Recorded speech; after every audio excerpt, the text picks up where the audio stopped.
हे बघा, असे हे मी 2 चमचे तूप घातलेलं आहे.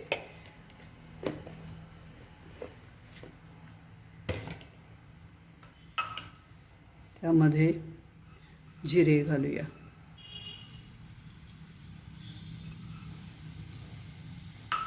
जिरे तुम्हाला हवे असलेच घाला, नाही घातले तरी चालेल. आता हे 4 ते 5 मिरच्यांचे तुकडे मी केलेले आहेत. मिरच्या धुवून तुकडे घेतलेले आहेत. आता यामध्ये आपण एवढा साबुदाणा भिजवला आहे, पण एवढा काही लागणार नाही आहे. त्या मी थोडासा घेणार आहे, साधारण 2 वाट्या.